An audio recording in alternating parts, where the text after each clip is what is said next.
திமுகவுக்கு எதிராக சுப்ரீம் கோர்ட்டில் பாய்ந்த அதிரடி வழக்கு.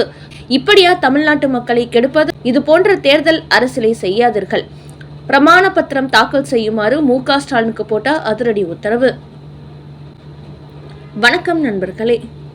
தமிழக முதலமைச்சர் மு.க. ஸ்டாலின் தமிழ்நாட்டின் வளர்ச்சிக்காக எதையும் செய்யாமல் நம்பர் 1 மாநிலம் என்று தம்பட்டம் அடித்து வருகிறார். ஆனால் அவர் செய்து வரும் ஆட்சி முறையை பார்த்து உச்சநீதிமன்ற தலைமை நீதிபதி சூரியகாந்த் கடுமையான முறையில் விமர்சனம் செய்திருக்கிறார். அதாவது தமிழகத்தில் 100 யூனிட் மின்சாரம் இலவசமாக வழங்குவது சம்பந்தப்பட்ட மின்வாரிய வழக்கு நேற்று சுப்ரீம் கோர்ட்டில் விசாரணைக்கு வந்தது. அதை தலைமை நீதிபதி சூரியகாந்த் அமர்வு விசாரித்தது. அப்போது அவர் நாடு முழுவதும் வழங்கப்பட்டு வரும் இலவச திட்டங்கள் பெரிய வருத்தத்தை கொடுக்கிறது. இலவச மின்சாரம் என்பதை தமிழ்நாட்டு மட்டுமின்றி மேலும் பல மாநிலங்களில் கொடுத்து வருகிறார்கள். குறிப்பாக மின்சார கட்டணத்தை செலுத்துவதற்கு வசதி உள்ள நபர்களே கூட இந்த இலவசத்தை பெறுகிறார்கள். இதை ஏழை எளிய மக்களுக்கு கொடுத்தால் வரவேற்கலாம். ஆனால் வசதி உள்ளவர்களுக்கும் கொடுப்பதை என்னவென்று சொல்வது? இப்படி பொருளாதாரத்தை தேவையில்லாமல் செலவு செய்யக்கூடிய தமிழக அரசு தமிழ்நாட்டின் வளர்ச்சியில் கவனம் செலுத்த வேண்டும் என்று கூறியுள்ள தலைமை நீதிபதி, இதுபோன்ற இலவச கொள்கை அறிவிப்புகளை தமிழக அரசு மட்டுமின்றி இலவசங்களை கொடுத்து வரும் அனைத்து மாநிலங்களும் மறுபரிசீலனை செய்ய வேண்டும். இப்படி கொடுப்பதால் நாடு எந்த வகையில் வளர்ச்சியிலும் அடையப் போவதில்லை. இது நாட்டையும் மக்களையும் தவறான பாதைக்கு திசை திருப்பும் ஒரு முயற்சியாகும். இப்படி இலவசங்களை கொடுப்பதற்கு பதிலாக வேலை வாய்ப்புகளை உருவாக்கி கொடுக்கலாம்.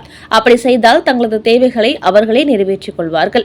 அதோடு மாதந்தோறும் தமிழக அரசு வங்கிக் கணக்கில் பணம் போட்டால் அதை ஒவ்வொருவருமே எதிர்பார்க்க தொடங்கிவிடுவார்கள். இது அவர்களை அரசாங்கத்தையே எதிர்பார்த்து கொண்டிருக்க வைக்கும் ஒரு செயலாகும். இது அவர்களின் வளர்ச்சியை தடுக்கக்கூடிய முயற்சியாகும். அதோடு இதுபோன்ற இலவசங்களை கொடுப்பதற்காக ஒவ்வொரு மாநிலமும் கடன் வாங்குகிறார்கள். அந்த கடனை மக்களின் தலையில் கட்டுகிறார்கள். இதனால் பொருட்களின் வரியை உயர்த்துவார்கள். இப்படிப்பட்ட ஆட்சி முறை எந்த வகையிலும் சம்பந்தப்பட்ட அரசியல் கட்சிகளுக்கு பெருமையை தேடித்தராது என்று கூறியுள்ள நீதிபதி சூரியகாந்த், இந்த இலவச அறிவிப்பு விஷயத்தில் தமிழ்நாடு மறுபரிசீலனை செய்ய வேண்டும். அதோடு இது குறித்து உடனடியாக பிரமாண பத்திரம் தாக்கல் செய்ய வேண்டும் என்றும் உத்தரவிட்டுள்ளார். குறிப்பாக சமூக நீதி என்பதை அடிப்படையாக கொண்டுதான் இலவச அறிவிப்புகளை வழங்குவதாக தமிழக அரசு கூறுகிறது.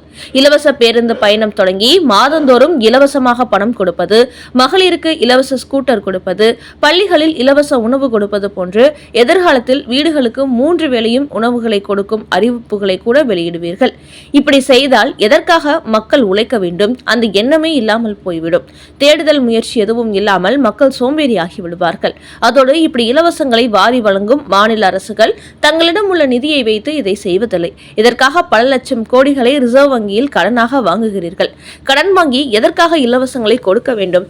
பொருளாதார ரீதியாக நீங்கள் சிறப்பாக இருந்தால் இதை செய்யலாம். கடன் வாங்கி இலவசங்களை கொடுக்க வேண்டும் என்பதின் அவசியம் என்ன என்று கேள்வி எழுப்பியிருக்கும் தலைமை நீதிபதி, தேர்தல் அரசியலை கருத்தில் கொண்டு இது போன்ற வேலைகளை செய்யாதீர்கள். இது நாட்டையும் மக்களையும் உயர்ந்த இடத்துக்கு எடுத்து செல்லாது.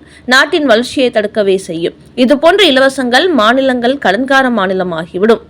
இலவசங்களை வாங்கி பயன்பெறும் மக்களையும் கடன்காரர்கள் ஆக்கிவிடும். அதனால் இந்த விஷயத்தில் தமிழக அரசு மட்டுமின்றி இலவசங்களை கொடுக்கும் அனைத்து மாநில அரசுகளும் இது போன்ற தேர்தல் அரசியலை விட்டுவிட்டு ஆக்கப்பூர்வமான நலத்திட்டங்களை கொண்டு வர வேண்டும். அதிகப்படியான வேலை வாய்ப்புகளை உருவாக்க வேண்டும். அதை நீங்கள் செய்தாலே மக்கள் திருப்தி அடைந்து விடுவார்கள். அரசாங்கத்துக்கே நிதி கொடுக்கும் அளவுக்கு அவர்கள் உயர்ந்து விடுவார்கள். அரசாங்கத்திடம் கையேந்தி நிற்க மாட்டார்கள் என்று உச்சநீதிமன்ற தலைமை நீதிபதி சூரியகாந்த் தனது வருத்தத்தை பதிவு செய்ததோடு தமிழ்நாடு உள்ளிட்ட இலவசங்களை கொடுக்கும் அனைத்து மாநிலங்களுக்கும் இந்த அறிவுரையை வழங்கியிருக்கிறார். அடுத்த செய்தி. மு.க. ஸ்டாலினை சிஎம்-ஆக விடாமல் தடுக்க பிளான். காங்கிரஸ் போடும் பலே திட்டம். ஆட்சி அதிகாரத்தில் பங்கு கேட்டு திமுகவிடம் மல்லு கட்டி வருகிறது காங்கிரஸ் கட்சி. ஆனால் மு.க. ஸ்டாலினோ அதற்கெல்லாம் வாய்ப்பே இல்லை என்று சொல்லி தட்டி கழித்து வருகிறார். இதன் காரணமாகவே அடுத்தபடியாக தற்போது 41 தொகுதிகளை காங்கிரசுக்கு தர வேண்டும் என்று புதிய ரூட்டை அக்கட்சி பிடித்துள்ளது. இது கடந்த தேர்தலை விட 16 தொகுதிகள் அதிகமாகும். இப்படி கூடுதலான தொகுதிகளில் போட்டியிடும் போது திமுகவுக்கான தொகுதி எண்ணிக்கை 130 ஆகிவிடும். இப்படி செய்துவிட்டாலே ஒருவேளை திமுக கூட்டணி வெற்றி பெறுவதற்கான சாத்தியம் இருந்தாலும் கூட கண்டிப்பாக இந்த சட்டமன்ற தேர்தலில் திமுகவினால் கடந்த தேர்தலை போன்று அறுதி பெரும்பான்மை தொகுதிகளை கைப்பற்ற முடியாது. ஆட்சி அமைக்க தேவையான தொகுதிகளுக்காக கூட்டணி கட்சிகளின் கையில் திமுக சிக்கிவிடும் என்று காங்கிரஸ் கட்சியினர் புதிய பிளான் போடுகிறார்களாம். இந்நிலையில்தான் சமீபத்தில் டெல்லியிலிருந்து வந்த காங்கிரஸ் கட்சியின் KC வேணுகோபால் MK ஸ்டாலினை சந்திக்க சென்னை வந்தார்.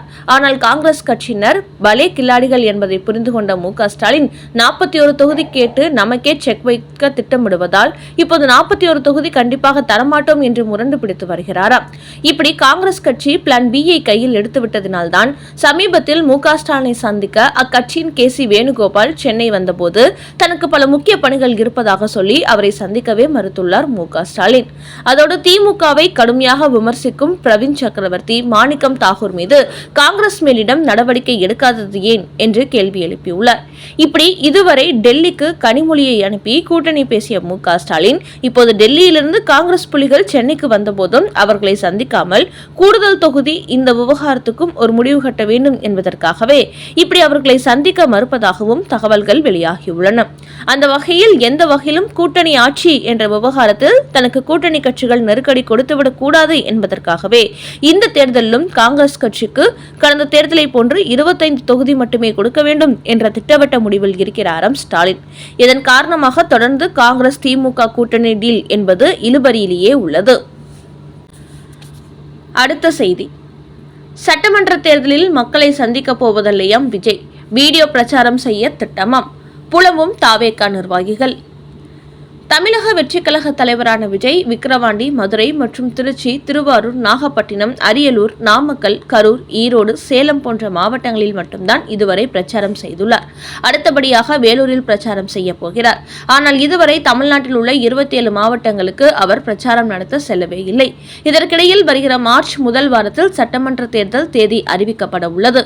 இதனால் தமிழ்நாடு முழுக்க தான் சென்று பிரச்சாரம் செய்யும் முடிவில் மாற்றம் செய்துள்ளார் விஜய். அதாவது 234 தொகுதிகளிலும் வீடியோ மூலம் பிரச்சாரம் செய்ய முடிவு செய்துள்ளாராம்.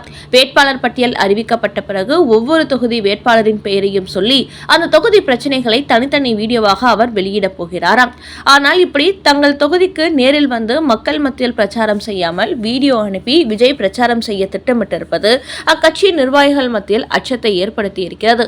விஜயின் இந்த செயல்பாடு தமிழக வெற்றி கழகத்திற்கு பெரும் பின்னடைவையை ஏற்படுத்தும்.